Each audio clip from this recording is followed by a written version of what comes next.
বাড়ি গান বাজছে কি বলে ও আর কি মুসলমানেরা বিয়ে করুক হ্যাঁ যা হয় ওকে তো আমার দেখে লাভ নাই তুমি হেলে ওদের বাড়ি গান বাজছিস কাকা বিয়ে না মুসলমান ওই যেটা মুনি এসে কইলো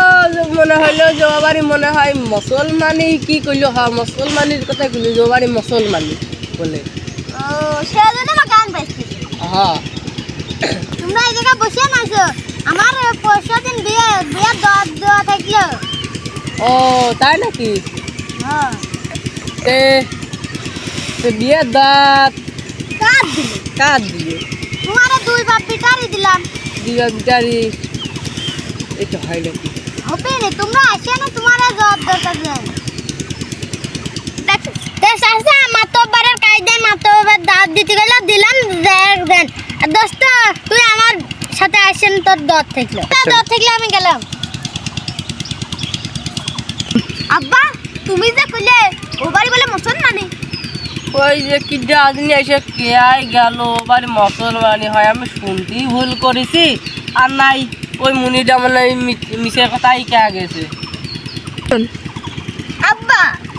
ওইটা আমার 2 বছরের ছোট তাও আমার আগে বিয়ে হয়ে যাচ্ছে ওহো তোর তো বয়স বুঝলো সেদিনকে মুসলমানি দিলাম এখন তোর বয়স বুঝলি বিয়ে করবি ওর আর আমার তো একসাথে মুসলমানি হইলো তো তা নাই হলো তো ও তোর এখন বয়স বুঝবি দাদা তোর আর 2 বছর পর বিয়ে দেবো দাদা আব্বা তুমি যাবে না আমি যাব মুসলমানি দোয়াত দিল ধলি 500 টাকা একটু খাতি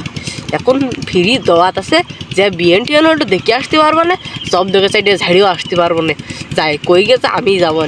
তাহলে তাই হইলো আমি যাবো দেখি খাতি না আব্বা গেলে তুমিও যাবে না আমিও যাব না গেলে দুজনাই বাড়ি থাকবে আচ্ছা তাই থাকছে তাই গেলাম মরবো ও মামু কি তোমার তো খুঁজতেছিলাম কে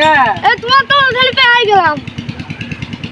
যে ভাই না যাই করিস তাই করিস আমার কিন্তু এখন টাকা পয়সার খুব শর্ট টাকা পয়সা দেওয়ার মতো নেই তোমার কাছে খুব গুরুত্বপূর্ণ একটা কারণে আছে গোষ্ঠী মারি তুই দিয়ে দিলে আমি একবার বান্ধবীর বিয়েতে যাবো বলে তো একটা টাকা নিতে এলাম আব্বা আমার এক ফুফুতো ভাই আমার 4 বছরের ছোট তাও বিয়ে করে 4-5টা খোয়াল পাল হয়ে গেল এখন আমার বিয়ে দিলেন আমি ছোট আব্বা ও খালি মানে আমার ভালো মনে হয় তোমার ভাই হয় আহা তে তুই তো বুঝছিস না ব্যাপারটা তোর আর 2 বছর পর বিয়ে দিলি তো তুই সুন্দর হবে নি ভালো হবে তোর বিষয়টা শুন তুমি বুড়ো কালে বিয়ে করিসলে বলে তোমার বউ চলে গেছে আমারও বুড়ো কালে বিয়েতে আমার বউ খেতে দেব নাকি আজকে আমার বিয়ে দাও নয় গলা ধরে নেব নয় বিষ খেয়ে মরে যাবো আচ্ছা তোর গলায় দড়ি মরে নেওয়া লাগতেস না উনি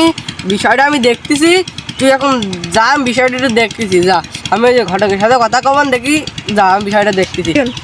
দোস্ত তুই আমার বিয়েতে গিয়েছিলি না কে দোস্ত আমি গেলে আমার আব্বা তোর শাড়ির সাথে টাঙ্কি আনতে আসে না আবার আব্বা গেলে আমি তোর শালির সাথে টাঙ্কি করতে আসি না বুঝেছিস এবার সেটা করে আমরা দুজনের একজনও যাই তো তুই তো শালির কাজ করেছিস যে আমার বাড়ির বাসাটা হিরোর মতো সোয়াল রয়েছে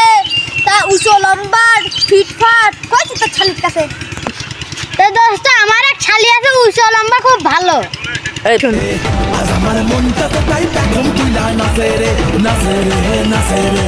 শোন দোস্ত তোর সেই শালি কৃষি বলে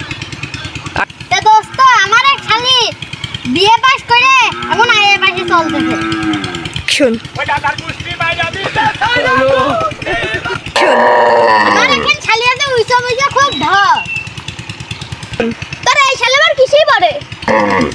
আমার ওই শালি টুতি বলে দোস্ত টুতি পরে বেশি ছোট কেন সংসার করা যাবে তো শোন আমার শালি গাই গতরে একটু ভালো আছে তো টুতি পরে কি হয়েছে